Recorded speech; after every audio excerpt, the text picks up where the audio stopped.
Hello on Over 50s Wisdom. Today we're going to talk about autism and also what it's like to be diagnosed with autism later on in life and then to bring up two children with autism whilst being a single parent. Nicky, that's quite a combination. Hello to you. Hi. Yeah, it's a lot. It's a lot of autism you said there, isn't it? It's a lot of autism in one house. It is a lot of autism in one house, yeah, and there's a lot of comorbidities going on, so things like ADHD and Tourette's, and so yeah, it's what's the word? Complex, challenging. But I suppose it's real to you, isn't it? It's what normal life is to you. But can you paint a bit of a picture? What is normal life like? Um, it's a bit crazy. It's a bit unconventional. I think, a lot of people probably would look at my family and the way we operate and not necessarily understand it or agree with it, Right. but it works for us, and we've had to kind of do things that work for us. We've had to make it work for us. So, yeah, a little bit unconventional, but So what do people think? What would we see if we came into your house and is it two boys you have? it's two boys I have. Yeah, my eldest has not long moved out, so he's got a job now and he's working. So, and then yeah, my youngest is still here and probably wouldn't let you in our house, to be honest. I mean, we don't really like people in our house, Okay. so we're a bit reluctant. Yeah. So, But what would we experience if we came into a house with three people who are all autistic? I mean, very differing needs, and probably you wouldn't see any of them apart from me, if I had to speak to you. So, yeah, people hiding, and obviously people sort of, it's a social communication sort of illness, if you like. I don't like calling it illness, condition. And so, yeah, it differs for every person, and me being a girl and having had to mask all my life because I was late diagnosed, I think it's harder for me. And I've learned techniques of looking at people's foreheads so I don't have to look in their eyes. And so people in general just think I don't have autism. I smile a lot as well, and and I can speak, which a lot of people have got a very weird misconception of what autism is, especially in girls. And did you have a problem with speech at some point in life? Yeah, when I was young, I did. When I was very young, and my mum kind of talked for me, so I didn't really have to speak. And then when I did speak, I kind of mimicked things more than, I wasn't really making up what I wanted to say. I was mimicking what other people were saying, what I'd heard on telly. And my mum read books to me, and I would read the books back to her until one day I read the book without a page in it, and she was like, "Oh."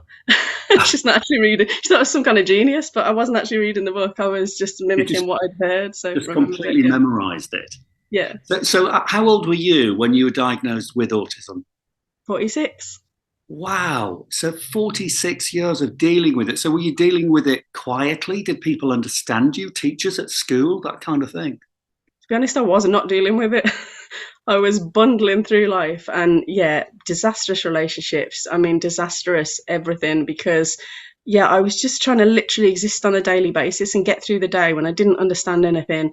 My anxiety levels were through the roof. And I did get diagnoses over the years. I've got a diagnosis of OCD and anxiety and panic disorder, but they're all to me symptoms of the main thing, and nobody ever looked for the main thing in me. Nobody ever thought, why?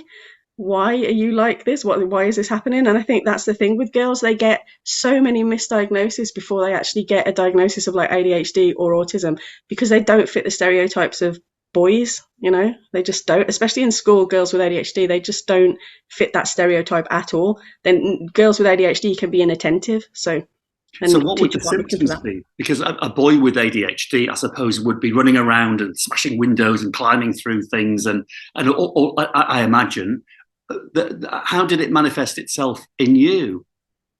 I mean, in me, I was inattentive, daydreamy, and just stopped trying in school because I thought I was not stupid, but I felt stupid because, it was the kind of 80s as well. I was born in the 70s, obviously. So the teachers, I'd ask them once and I'd say, I don't understand what you're saying. They'd repeat it. I'd be like, well, I'm not deaf. I heard you, but I Right. don't understand what you're saying. And then I'd get into trouble because they thought I was being cheeky. And I was literally just saying I didn't understand them.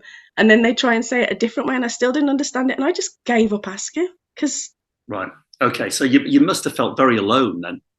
yeah, I've always felt alone, but I don't mind it so much. I don't mind being alone too much. I think, again, that's a bit of an autistic trait, and again, I don't want to like stereotype myself or other people with autism, but I think in general we're kind of okay with our own company, because I think sometimes social interaction that can be incredibly stressful.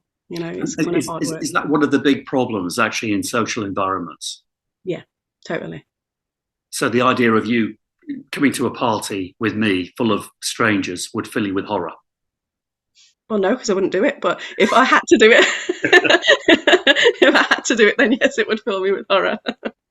Right. Okay. But then when you were diagnosed at the age of 46, was it a relief? At first, yes. At first, it was this massive relief. It answered so many questions for me. And at last, I had something I could like research and be like, oh my God, all this makes so much sense. And I met other people, and I knew the ADHD group and stuff. And so it made a lot of sense, and it made things better for me. And then, like recently, I've kind of been going, because I've just managed to get to uni. I've always wanted to get to uni and get a degree. And I've all of a sudden just gone, what could my life have been like if I had been diagnosed with this when I was young? And all the things I've been through in my life, how would that have happened? Would I have been doing something else by now? I mean, so there's almost a grieving process going on now a little bit, but I'm like, yeah, feel a little bit let down by people that didn't notice it, and But is that, would you put that down to the times, the sign of the times? I don't know. I don't Because know. were people particularly diagnosed with autism? I mean, not many, and especially not girls. No. And I know for a fact now, knowing as many people I do, and like having kids and that with ADHD and as well, and that comes as a comorbidity a lot with autism. And I mean, knowing them now, there was so many at school, boys that got put in bins, when they'd been naughty and things like that because they couldn't concentrate. And so I was just, no. I mean, it wasn't. It was a sign of the times in the sense that it wasn't diagnosed back then, especially not in girls. So, no. And I suppose there must be lots of misdiagnosing going on now as well. So can you give some top tips on what to look out for when, somebody might just say that he's a very naughty boy, he's got ADHD or whatever, or girl. What top tips should parents be looking out for?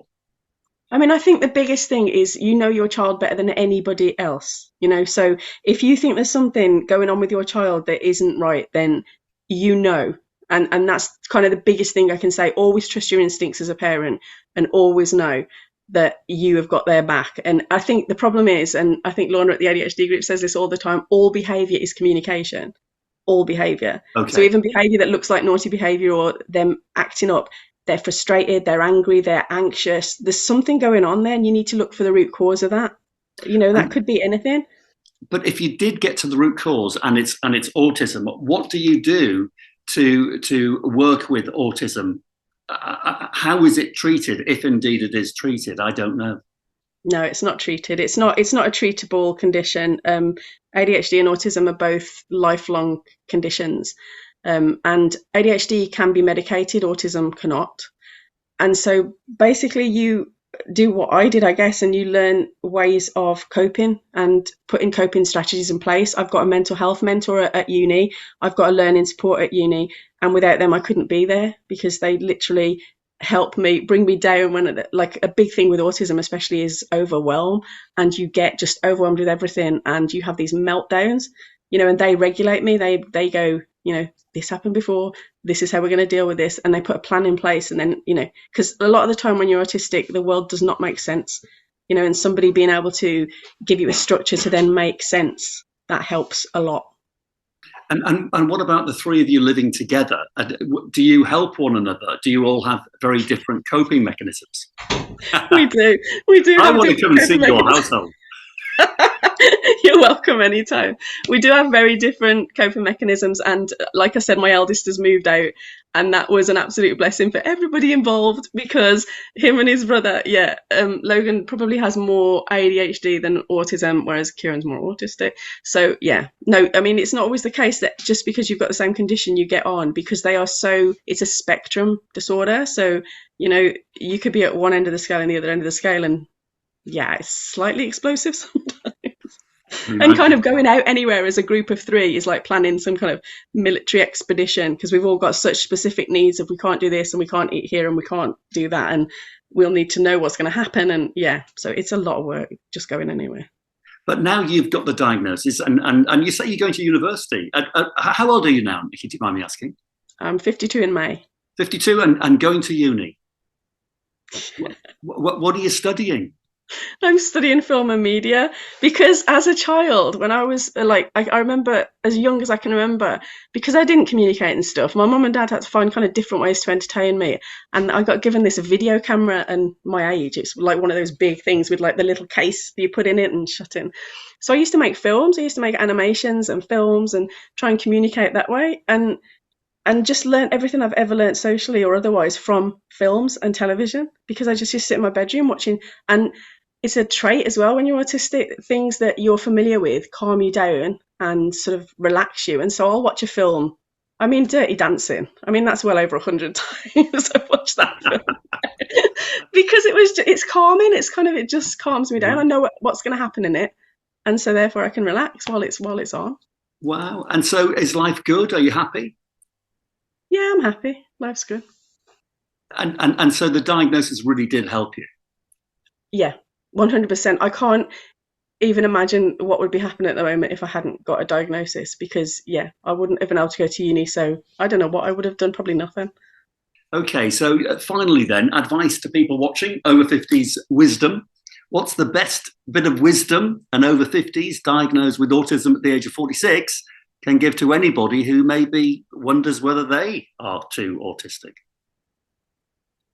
I mean, go ask people, do some research, look online, look into it. There's so many. I mean, be a bit wary. There's a bit of a TikTok trend at the moment with people diagnosing themselves with things. You can't diagnose yourself with this. It's a long process where they look into your childhood and your school reports. They talk to friends and family. It's a long, involved process. You can't, diagnose yourself, but you can start off with your doctor and say, I think I've always had this, or I've got these things going on, and can you help me with it? And just try and find out information and just understand that no matter where you are in life and no matter how bad things are for you, you can always turn it around. You can always go after your dreams and your goals. There's nothing says that you can only go to uni when you're 20 or 30. Yeah. You can go to uni whenever you want.